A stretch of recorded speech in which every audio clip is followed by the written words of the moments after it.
beleza? Bem-vindos a mais um Tatu e Fala aqui no Raon Tatu, no seu canal de tatuagem e arte no YouTube. Mas antes mesmo de começar, eu quero te pedir para deixar aquele like no vídeo, porque ajuda pra caramba o canal. E se você é novo aqui, se você tá chegando agora, eu te convido a se inscrever e ativar o sininho para receber todas as notificações, porque são 5 vídeos por semana, é bastante conteúdo e assim você não perde, não fica de fora de nada. E por último, me segue lá no meu Instagram, @raontatu, porque eu posto quase todo dia nos stories um material complementar a esse aqui. Você vai poder acompanhar tudo que rola lá e ver meus trabalhos finalizados no feed. Então é isso, muito obrigado e agora sim, vamos pro vídeo.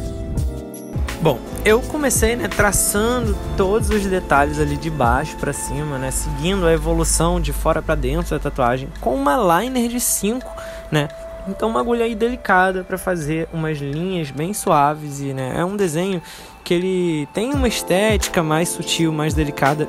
E ainda que eu use depois uma liner mais grossa para recortar algumas áreas e destacar toda a sutileza de movimentos que eu criei nesse desenho, com os cachos, fazendo os contornos e as curvas da anatomia, do unicórnio, elas pediam uma abordagem mais sutil, mais suave. E eu fui fazendo todas as linhas, tomando cuidado para não atravessar nenhuma área ali, marcando, os detalhezinhos, sem perder as marcações que eu tinha também de sombra e tudo mais. E aí eu já aproveitei ali, para preencher os cílios e delimitar, a parte dos olhos, que é muito importante, que é a parte que traz muita expressividade, aí pro desenho. E essa é uma tatu que ela sobrepunha, algumas marcas. A ideia era disfarçar algumas marquinhas ali de queloides que ficaram devido a alguns cortes. E para isso, assim, você tem que tomar alguns cuidados especiais. Eu já falei sobre isso em alguns vídeos aqui, mas é pertinente nesse também, de você, na hora que for passar por cima do relevo da queloide, você tem em mente que ela tende a ter uma consistência diferente. E, em geral, pela pele não ter todo aquele couro ali que a pele natural tem, que dá aquela resistência, por ela ser uma formação que deixa ela um pouco mais esticada, mais fininha, mais sensível, ela tende a pigmentar mais fácil. Então, se você passar com toda a vontade, com toda a velocidade e profundidade que você normalmente passa numa pele comum, você pode correr o risco de estourar ela ou de gerar alguma lesão. Então, sempre que você for passar por cima de uma dessas marcas, vai devagarzinho, vai sentindo ela aos pouquinhos para ver qual é, a diferença, de absorção que ela vai ter para pigmentar e tudo mais. Então, vale aí essa dica. Em alguns casos mais específicos de cicatriz, ela vai ter mais resistência, ela vai pigmentar mais devagar, mais demorado, vai pegar mais mal a tinta, mas isso, até onde eu entendo, é um pouco mais raro. Agora, pode acontecer os dois casos, Então o ideal é que você encare que o mais possível é que ela vai ser muito sensível, então você tem que ir devagarzinho. E se você sentir que precisa dar mais uma forçadinha, aí você vai sentindo ali até entender como que aquela pele, aquela área, aquela formação de cicatriz ali vai reagir, beleza?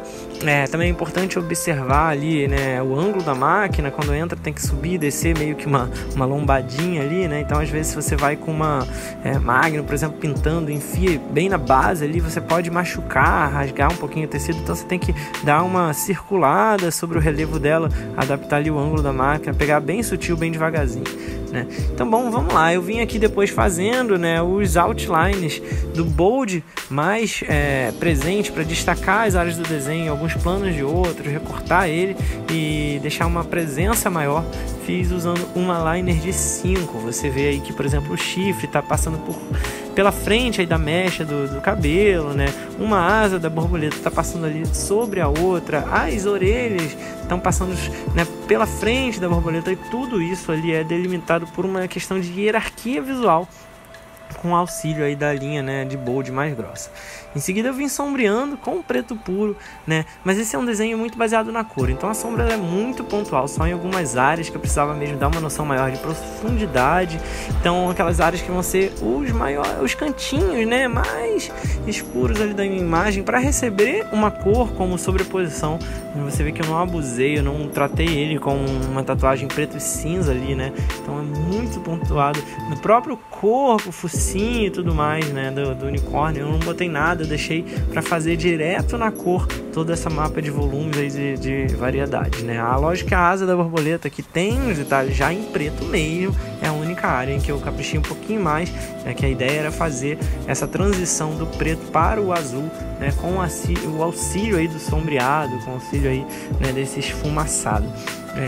Então terminei de preencher esses detalhezinhos ali da asa da borboleta, e que nem eu falei, né, com a Magnum, com a sombra sobre as áreas das marquinhas. Você vai ali com cuidado, vai passando devagarzinho para sentir como ela pigmenta, e cuidado com o ângulo ali da ponta da Magnum Round para não, né, entrar na base ali, rasgar, machucar um pouquinho o tecido. Você vai, dando aquela curvadinha, adaptando o ângulo de acordo com o subir e o descer ali do degrauzinho, né, da lombada que tem na pele. Ali nos cachinhos, né, eu fiz só nos cantinhos, você vai ver, só em algumas áreas, para enfatizar essa sobreposição, e aí depois o resto todo eu vim começando com a cor, né. Então esse é um trabalho que tem uma paleta de cores bem definida, e era para remeter a esse estilo de tatuagem meio girly, né, girly tradicional, girly tattoo, com um pouquinho de referência de tatuagem de glitter. Então, por exemplo, nessa área do cabelo, no fim você vai ver que eu usei, né, uns pontilhados de branco e tal.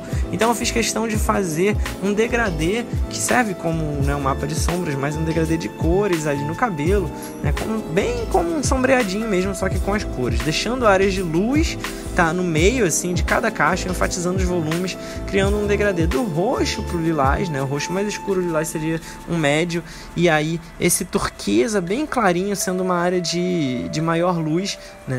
E aí eu deixei umas áreas no meio das mechas, dos cachinhos, que são áreas de pele, né, que seriam as áreas de maior luz, de brilho mais intenso dessa anatomia aí, tanto no cabelo quanto no focinho, no corpo ali. Você vê que eu fiz todo o degradê de cores e deixei a pele como a área mais clarinha ali, para vir fazendo essa noção de luz e sombra com tons muito pastéis, né, muito delicadinhos, que a ideia era manter, né, essa sobriedade sem pesar demais, deixando uma cara mais de plástico, de boneco, de brilho, de tudo isso.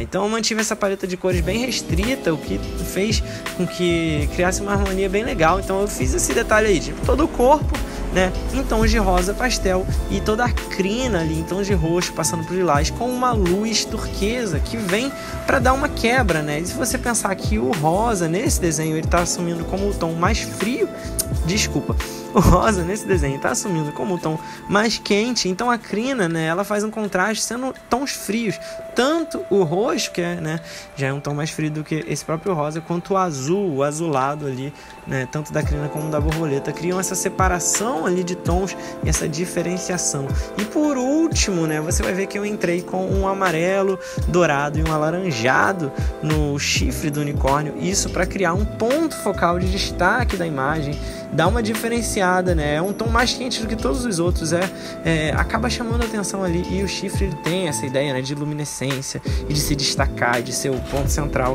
Então, e assim, né, eu usei também essa rima do tom quente do chifre com o fundo ali em volta do focinho, para destacar mais ainda a silhueta da imagem. Então usei o tom mais quente no fundo, isso realça esse recorte da silhueta, né, e combina ali visualmente com o tom que eu usei no chifre. Por último, eu vim fazendo os branquinhos, que nem eu falei, né, vários pontinhos de luz seguindo as linhas do cabelo, e um pontilhado ali para dar um pouquinho daquela sensação de glitter, de glow, de brilho, né.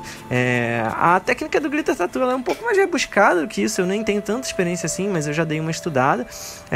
Eu poderia fazer toda a cor com um tom médio e pontilhando tanto os tons mais escuros quanto os tons mais claros além do branco, e assim eu daria uma sensação mais completa, mas nesse caso eu fiz só, né, um pontilhadinho de branco aí, que dá um efeito parecido, um pouco mais sutil, né, um pouco menos fechado no glitter. Bom, esse foi o resultado final. Espero que vocês tenham curtido. Se você gostou, deixa um like aqui, compartilha e não se esquece de se inscrever. Muito obrigado pela audiência e até o próximo vídeo. Valeu!